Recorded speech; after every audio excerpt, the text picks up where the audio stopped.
Baho. Baho talaga ng bagoong na yan.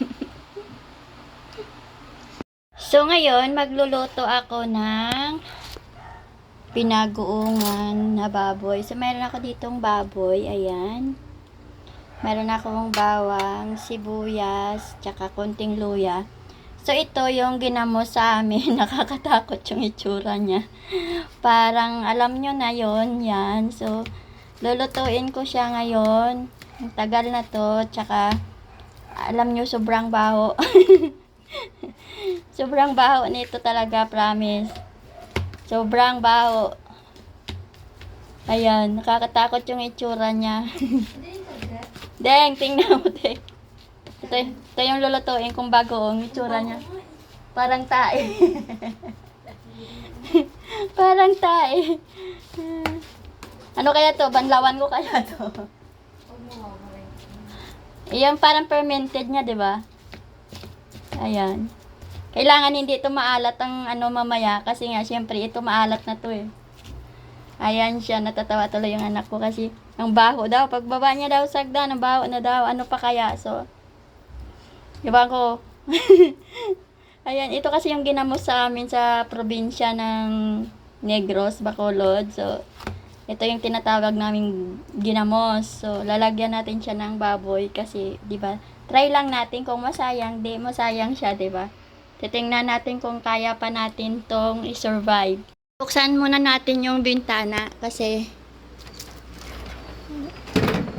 medyo mabaho yung ating lulutuin. Medyo mabaho. Mabaho talaga. So, ayan. Puntahan na ng langaw yung aking bagoong. Naaamoy niya na sobrang baho. So, dito tayo. Ayan.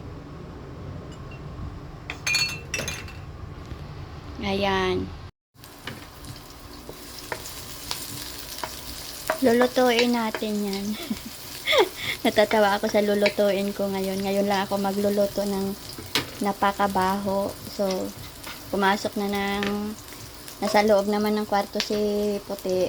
Iwan ko kung maaamoy niya to. Di, magtakip siya ng ilong pag naaamoy niya, di ba? So, ayan. Magigisa muna ako ng bawang at sibuyas. Siyempre, uunahin ko lagay dito yung baboy mamaya. Tapos, ito, naglagay ako ng luya. Kasi, medyo matapang talaga yung amoy nito. Hindi nga natatanggal sa kamay ko yung baho niya. Yan yung ginamos talaga sa amin dito sa Manila. Iba yung alamang nila dito. So, ayan. Tapos, ilalagay ko na tong aking baboy. Ayan, medyo may tubig pa kaya ayan. Dito ko siya ilalagay.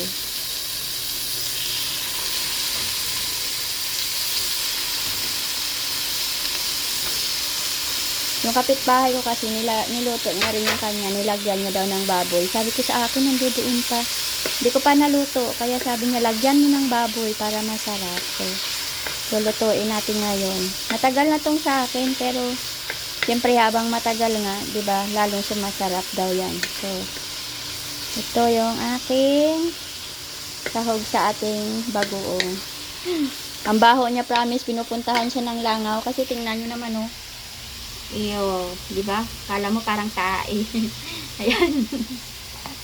Ito natakpan ko kasi nga, siyempre may yung bangaw pinupuntahan siya. Dito maglalagay ako dito ng paminta. Hindi ako maglalagay ng asin dahil sobrang alat niya ng bagoong natin. So, ayan.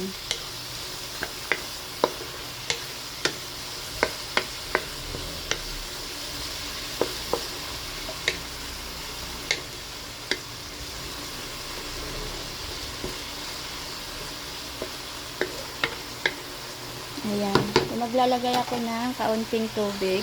Wait lang. So, yan, ilalagay ko na itong ating bagoong. Grabe ang dikit. Wait lang. Hindi matanggal. So, ayan, nilagay ko na yung bagoong natin. Yan. Kakatakot, no? Alam ko naman yung nasa isip nyo. Sabi, ew, ew, ew. Kahit nga ako, nakaka-ew-ew din ako dito. Nagluluto ako eh. Ayan. Ayan.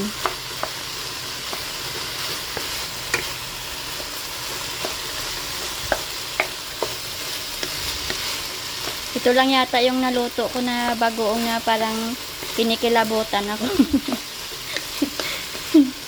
Ay, naloko talaga itong mga recipe natin ngayon. Ayan. Sabi nila, ano yung niluluto niya? Pakabaho naman yan. Sa totoo lang, mabaho talaga siya, promise. Alam niyo yung binayo? Binayo, ito yung binayo sa amin na bagoong. So, ayan. Ayan na siya.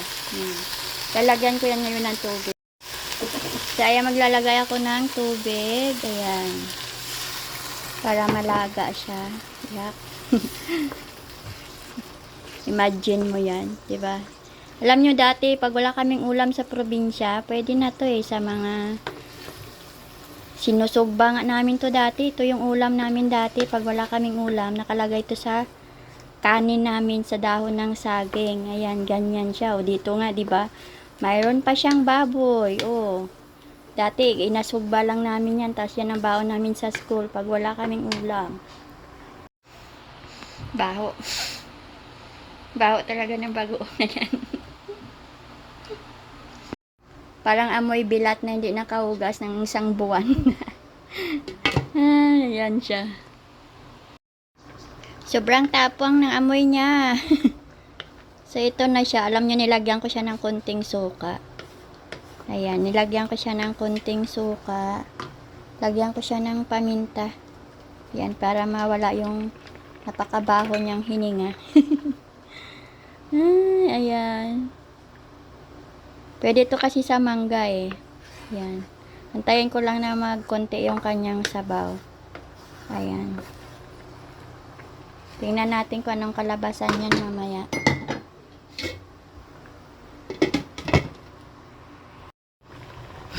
Sakit sa ilong. Ayan na siya.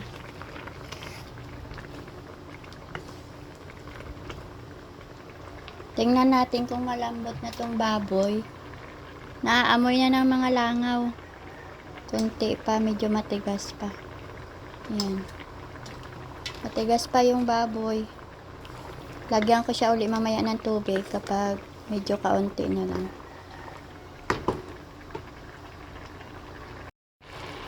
So, ito na siya ngayon.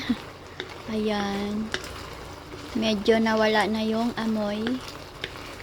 Kasi nilagyan ko ng suka. Ayan. Ayan. So, antayin na lang natin magkonti siya. Tawag nun, maghubas-hubas ng konti.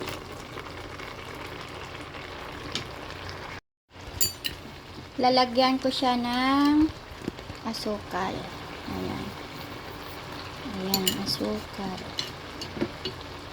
Wala tong asin kasi nga maalat na to. Kaya lagyan na lang natin ng asukal. Ayan. So, ito na yung ating binagoongan na baboy. Ayan. Ayan. O, diba, luto na siya. Ayan. Pwede na to sa pritong talong. Pwede na to sa nilagang okra. Nilagang kamote.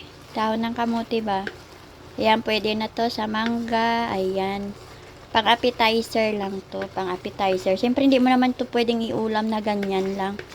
Pwede to sa kangkong na yung inapan-apan, pakuluan mo lang siya. Ayan. Basta pwede to sa mga steam na gulay. Ayan. Ay, ang sarap. Akala ko kanina hindi siya masarap kasi mukha siyang nakakatakot. Pero hindi naman nakakatakot. Ang sarap na mga mimay. So, patanggalin ko lang to ng konti yung sabaw. Ayan. Ayan. Asukal lang yung naging ano niya. Tapos nilagyan ko siya ng kaunting suka. Ayun. Nakuha ko yung sarap niya. Kanina kasi hindi ko maintindihan yung lasa. Ayan. So, ayan, nag-add uli ako ng kaunting asukal. Ayan. Kasi parang naaalatan pa ako. Kaya, ayan, dinagdagan ko siya ng asukal. So, ganyan na pala yung kulay niya pag luto na siya. Parang dark brown na asukal. Ayan. So, ayan. Ito, luto na to. Pero, in ko pa siya ng kahit mga 3 minutes. Ayan. So, hindi na siya maalat dahil nilagyan ko siya ng asukal. Ayan. Ayan.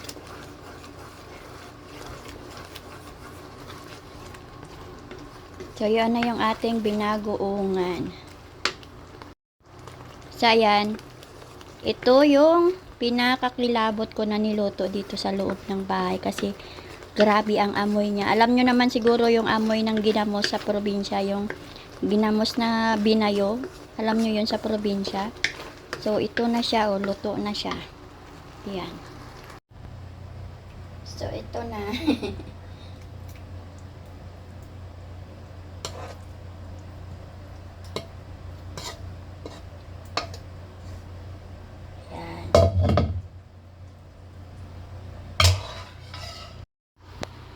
So, ito na yung ating ginawang bagoong. Ayan siya. Ayan, so, ayan, pwede na tong pang partner sa mga gulay-gulay na mga steam.